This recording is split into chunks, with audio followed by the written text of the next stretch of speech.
This is An Infinite Path, spoken word essays by Niles Heckman, some of which go on to become our documentary short subject films, half of which release freely here through the podcast, all of which can be found through your support at nilesheckman.com.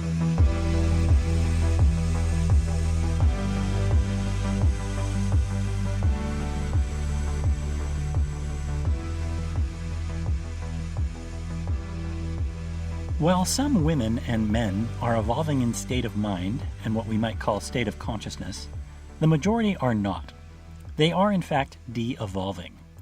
This is okay and is a natural process and is how things are meant to be. For what is true lasts, and what is untrue does not. The ones evolving forward focus more on things that matter, while the ones engaging in de-evolution major in minor things, caught in the thick swamps of thin things. Whether you're in the third world and sell cheap trinkets on the side of the road, or work in a sulfur mine, or in the first world, sitting in an office all day while having season tickets to a sporting arena by night, most people engage in low-frequency behavior the vast majority of the time. They are wasting time being unbalanced, and to move forward, we must be time-balanced. This can be a bit of a tough swallow, but to progress, one must spend minimal amount of time around those folks. For human beings are very influential on one another's actions. Perhaps a weekend is spent creating something rather than deciding which of the 2 pairs of 8 shoes you ordered online you're going to keep. You cannot have a healthy body temple if you fill it with Z-grade factory farm hell White Castle cheeseburgers. Although the various types and breeds of vegetables have been downgraded in the last few hundred years as the majority of the species de-evolves, allowing activities such as soil mineral depletion, those moving forward must eat healthy natural foods from local communities, perhaps our farmers market, or even grown ourselves, as much as possible. This comes while our lives must be rearranged so that they are able to spend a consistent amount of time on high-quality activities, however much time that may be. The more forward one moves, which is juggling the fewer yet completely essential practices, financial, physical, relational, spiritual, in their life and removing the mind-contracting unnecessaries, the less one can justify low-frequency action and behavior, which really just means low quality.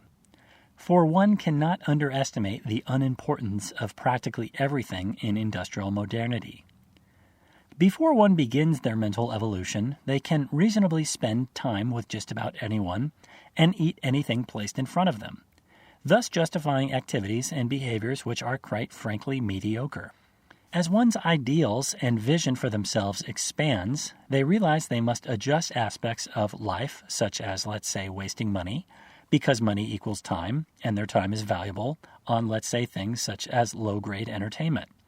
They must save more money, thus saving more time, and invest more in their education, their real education, thus investing more in themselves and their future capabilities. The more one forwardly progresses, the more one can be challenged by the forces of the universe, and thus the more focused one must become, engaging in consistent daily behavior of high-quality excellence, which continuously increases and much of which is only known by them and perhaps them alone. Those who we used to know will go further away and will not know nor care why we are doing it, for we have wished them luck in their journey, yet they are far in our rearview mirrors. It's not about being a tight ass or being disrespectful to others, or thinking we are better than they are, or being perfect in our beings and doings. It's definitely not about being busy consistently, but instead the balance of true forward movement usually involves somewhat regular sabbaticals, breaking from routines of repetitiveness that eat time and don't allow us space to think or to be in retrospection in a new environment. Giving more quality time for introspection to ourselves. For if one's daily behaviors are consistently low to medium quality, what does one expect their life's output to be?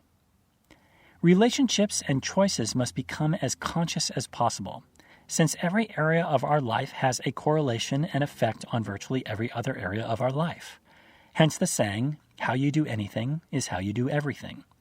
This is doing that moves us consistently toward mindfulness in ourselves and how us as one piece of the chessboard of reality shapes things around us based upon our movements. thus removing places and people from our lives which don't appreciate or fulfill us. So our daily actions can only be filled with those places and people and actions and creations we highly value. When our silver moon nights and golden sun days are embodied with those core essentials that mean the world to us, the majority of our time is spent succeeding in that small amount of excellent areas. We dominate our life rather than having it dominate us, holding on to those things that we highly value, with the rest being weeded out. We are thus living congruently and in harmony, with momentum regardless of speed, because it's not a race, yet we are being who we truly want to be every single day. Easier said than done, like everything penned by this author. But much like everything in these writings and speakings is vastly worth doing. For success, which is really forward motion for ourselves and not ladder climbing or ego boosting, and certainly isn't solely having lots of money. For many people with lots of money have horribly unhappy and radically unbalanced lives. Success is continuously improving how you live, how you relate, how you serve, and who you are.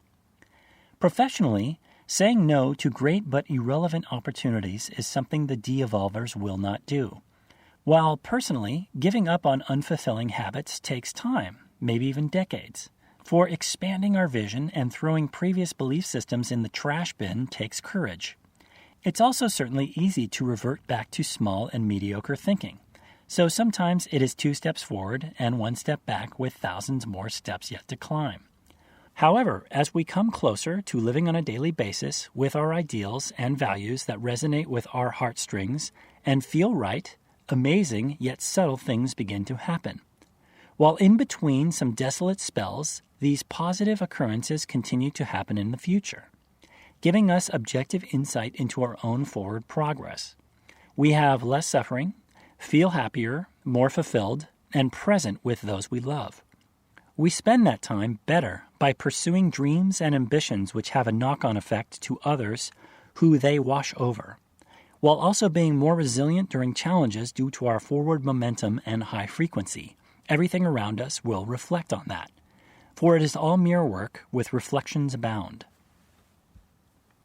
While the majority are not doing this, you have already begun to do it.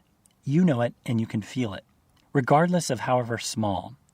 While over some weeks and months you look back and feel like you have not seen that much change, through the years you can look back and see how far you've come.